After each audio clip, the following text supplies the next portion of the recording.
S'il y a bien un truc qui me posait problème quand j'étais collaborateur comptable en cabinet, c'est d'aller à la recherche et à la quête, j'ai envie de dire, des documents manquants. Qu'est-ce qu'on va voir dans ce cours, Clément? Alors, on va voir dans ce cours comment aller récupérer facilement ces justificatifs. En fait, on peut quasiment tout automatiser en termes de récupération de justifs sur Penny Lane. Donc, fini les envois de 471 ou de grands livres auxiliaires non lettrés. J'ai un petit secret à vous montrer qui vous permettra de faire ça de façon automatisée. Il y a d'autres petites choses également avec l'application mobile pour pouvoir aller prendre en photo facilement ces justifs ou alors simplement montrer que le client il peut payer ses factures fournisseurs et que ça a un impact direct pour vous en termes de lettrage du 401 et donc de comptabilisation de la transaction de banque. On va voir tout ça dès maintenant. C'est parti.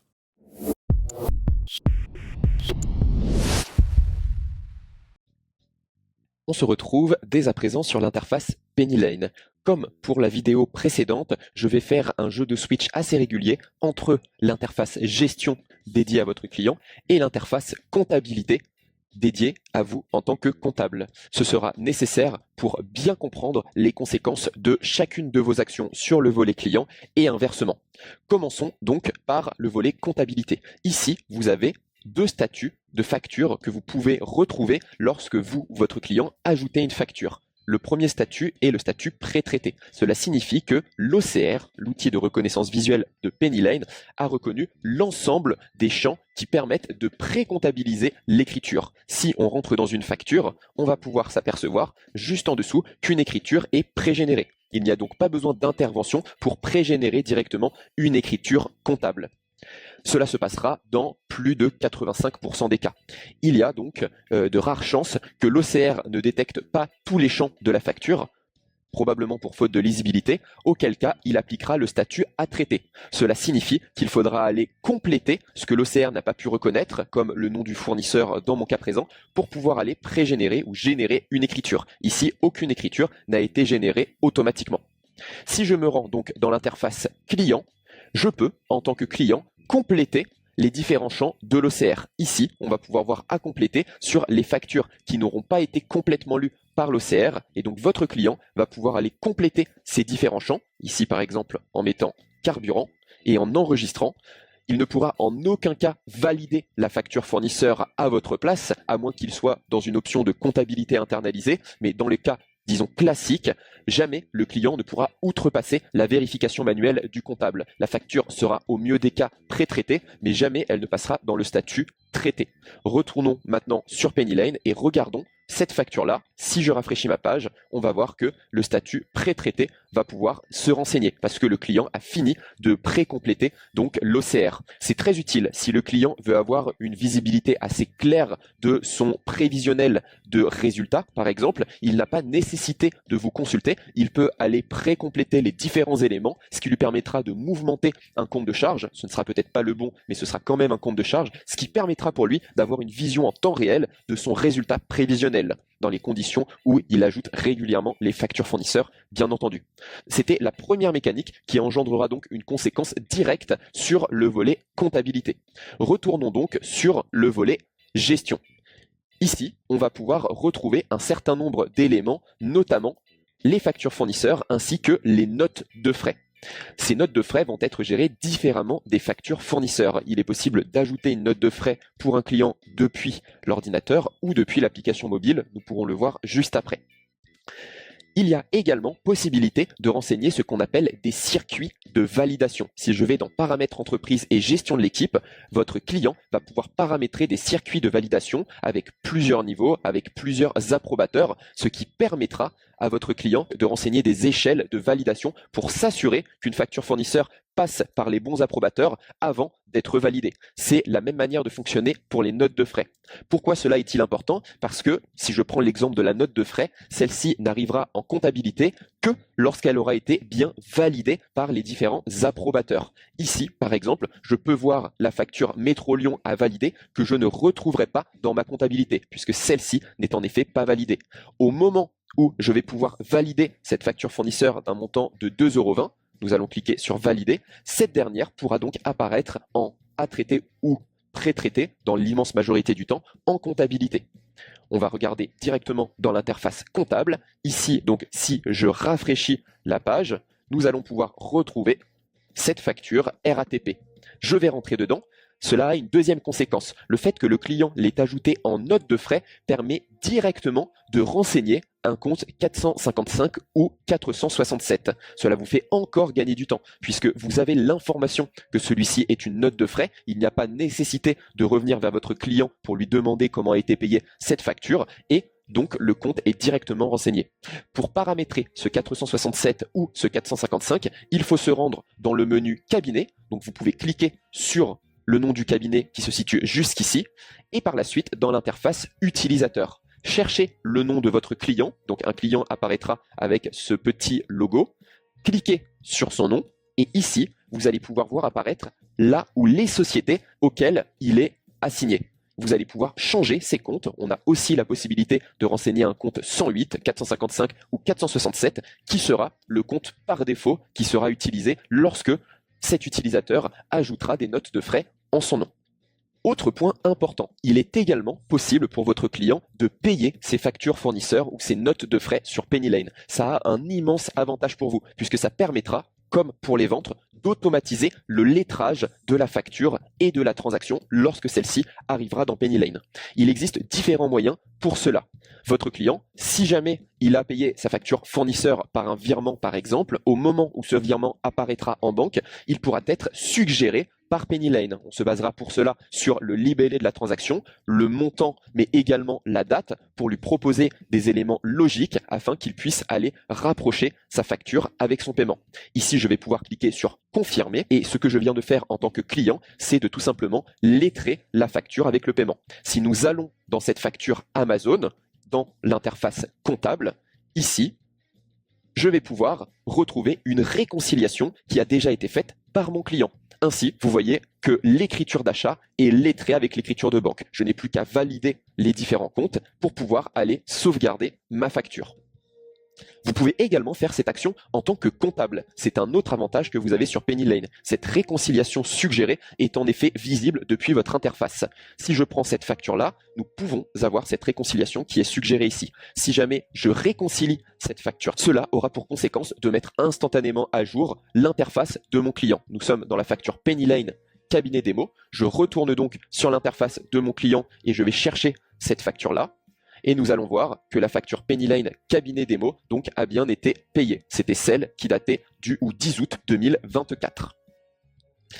Votre client peut également payer ses factures fournisseurs depuis Pennylane. Il va pour cela pouvoir aller dans les factures qu'il a à payer, donc c'est un statut qu'il pourra renseigner manuellement sur les factures, sélectionner la liste des factures et ici aller payer les factures. D'abord avec un export XML, c'est la première option. Si l'IBAN a bien été reconnu par l'OCR, on le renseignera automatiquement dans la fiche fournisseur, sauf si un IBAN précédent avait été renseigné dans la facture. Dans ces cas-là, Pennylane vous appliquera un message d'alerte pour vous demander si vous souhaitez mettre à jour l'IBAN ou pas.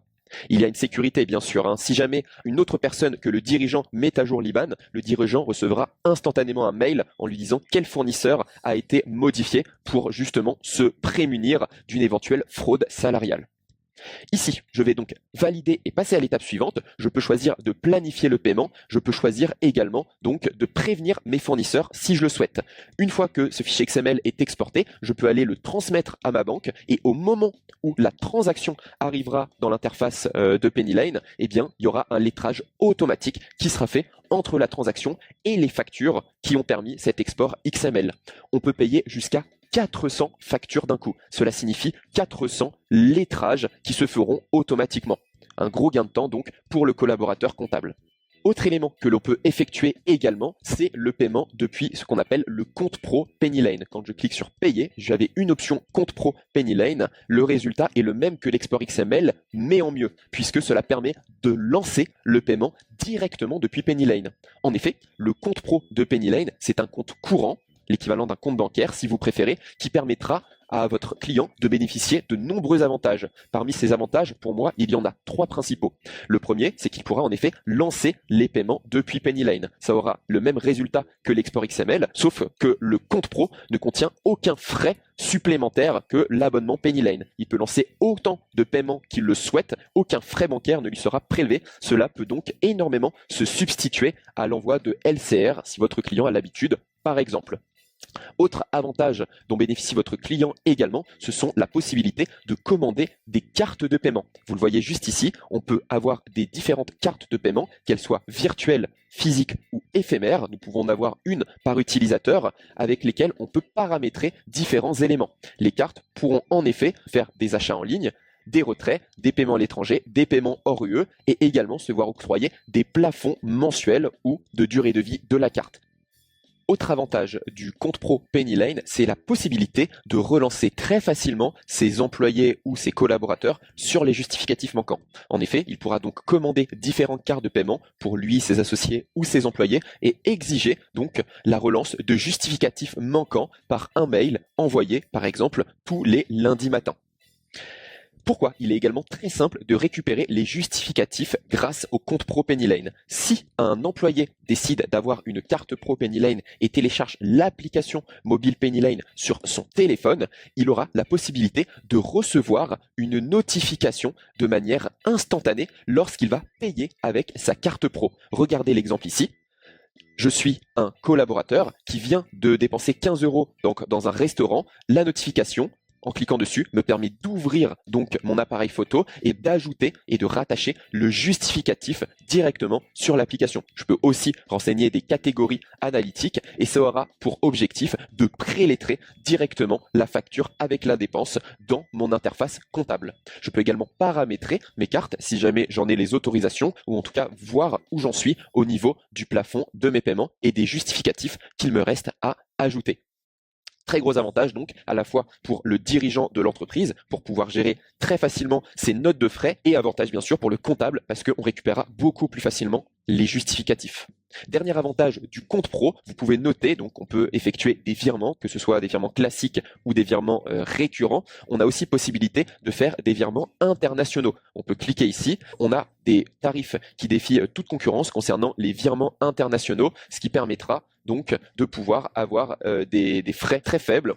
On est sur du 5 € de frais d'émission plus 0,6% de commission de change. On a jusqu'à 6 devises. Je sais que c'est très pratique pour des clients qui font des virements internationaux régulièrement. Il y a des économies à faire là-dessus. Maintenant que nous avons parlé du compte pro et donc des factures plus globalement, on va pouvoir passer aux transactions bancaires. Donc le client, je suis côté gestion, a une interface de transaction et va voir donc les statuts non justifiés, justifiés et demande comptable. Attardons-nous sur ces différents statuts. Et pour cela, rendez-vous dans l'interface comptabilité. En tant que comptable, vous allez avoir un menu transaction également, mais qui sera donc personnalisé pour que vous puissiez voir les comptes comptables, ce qui n'est pas le cas bien sûr du client. Et ici, vous allez avoir différentes méthodes pour rapprocher des paiements des factures. Une première méthode peut être via la création de règles bancaires. On vous encouragera à créer un maximum de règles bancaires pour pouvoir aller automatiser la quasi-totalité des écritures de banque. Si je prends ici l'URSSAF, je vais pouvoir cliquer dessus, faire créer une règle et aller renseigner la règle URSSAF. Je choisis les mots-clés que je souhaite créer, juste ici.